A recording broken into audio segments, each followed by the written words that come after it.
Think of this. This is the Parliament of Afghanistan. It was built by India at the cost of 710 crore rupees as part of its rebuilding efforts in Afghanistan.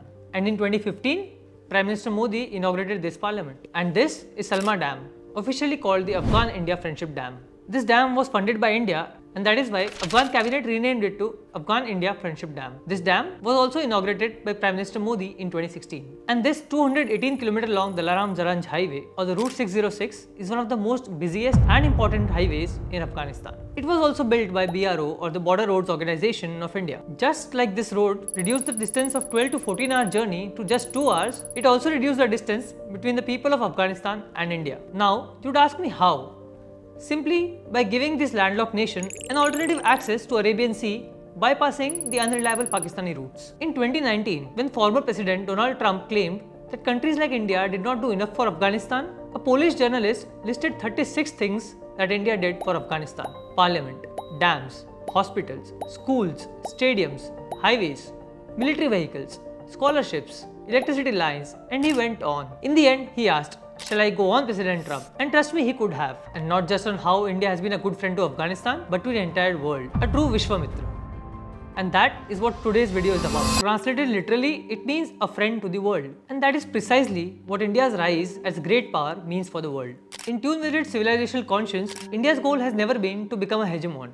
India's superpower aspirations do not aim to dismantle or disrupt the existing global order. In fact, all India wants is its rightful place in the community of nations. Bharat की प्राथमिकता दुनिया में अपना दबाव बढ़ाने की नहीं, अपना प्रभाव बढ़ाने की है. Unlike the US, which dominated a unipolar world, or China, which is vying for the same place, India bats for a multipolar world where every nation gets a choice and a voice. सबका साथ की भावना से ही भारत ने प्रस्ताव रखा था कि African union को G20 की स्थायी सदस्यता दी जाए. मेरा विश्वास है कि इस प्रस्ताव पर हम सबकी सहमति है. It is common knowledge that India has always stayed away from bloc power politics and sides. This approach was especially visible when India led the non-aligned movement during the Cold War. Then, it had refused to join either blocs led by the US or the USSR. The policy was to maintain equal distance. Over the years, and especially after 2014, this policy has evolved. While India still stays away from bloc politics, it is no more about maintaining equal distance. Rather, it is now about developing equally close relationships with different and even countries which may be opposing or even fighting. So from shying away from being everywhere, we've gone to being everywhere. I think I'm entitled to have my own side. I'm entitled to weigh my own interests, make my own choices, and my choices will not be cynical and transactional. Just because I don't agree with you doesn't make me sitting on the fence. It means I'm sitting on my ground. This is where India's much famed strategic autonomy doctrine comes in, where India decides the course of its foreign policy in national interest, free from any external pulls and pressures. Now this is where the concept of Vishwamitra comes in. India doesn't shy away from being a friend to two or more countries which may not have good relations with each other. Why should it be a problem? If I'm smart enough to have multiple options, you should be admiring me. You shouldn't be criticizing. For example, the US and Russia, or the fact that India is a close friend and partner to Israel but also supports Palestine's statehood. So, being a friend to the world or being a Vishwamitra comes very naturally to India. आज भारत को दुनिया विश्व मित्र के रूप में देख रही है. Now let's go back to what we discussed in the beginning, Afghanistan.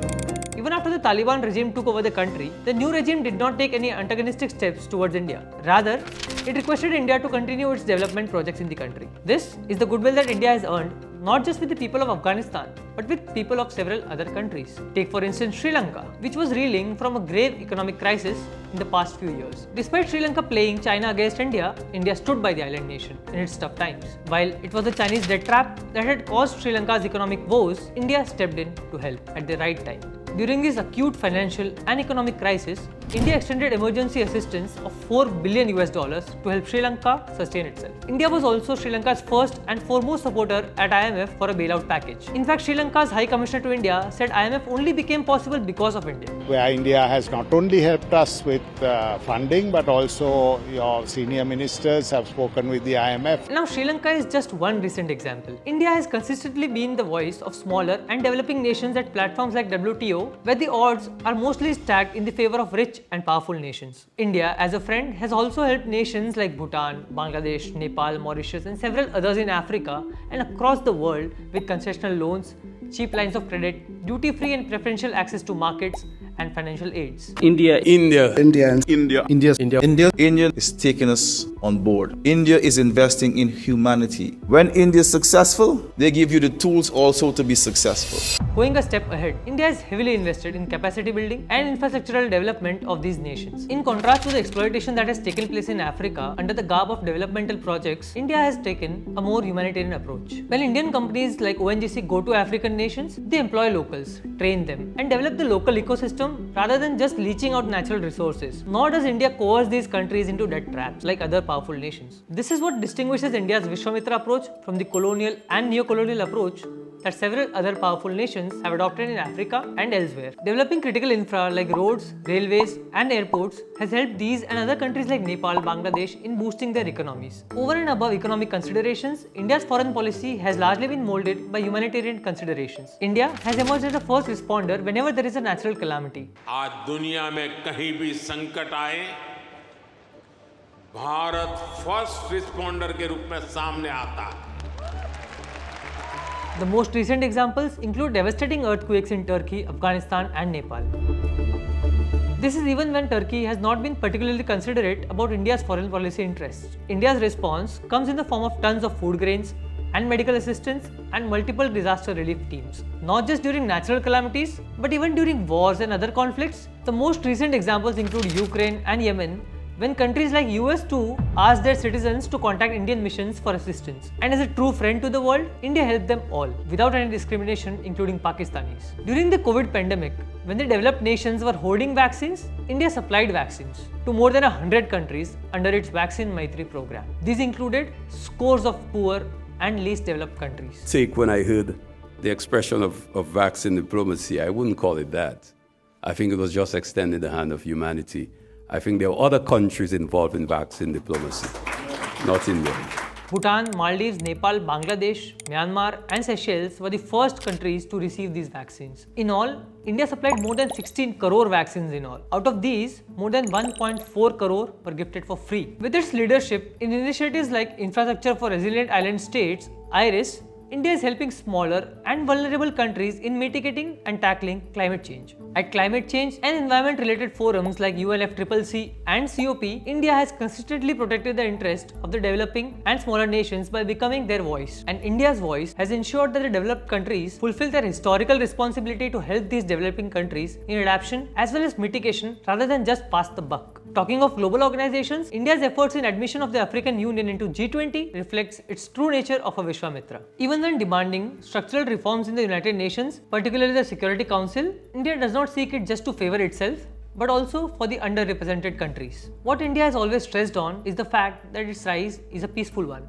With its policies like Neighborhood First and leadership of the Global South, India is a great power with a big heart. India's arrival on the global stage is not a threat or a challenge to any other country. Rather, it is a force for the global good.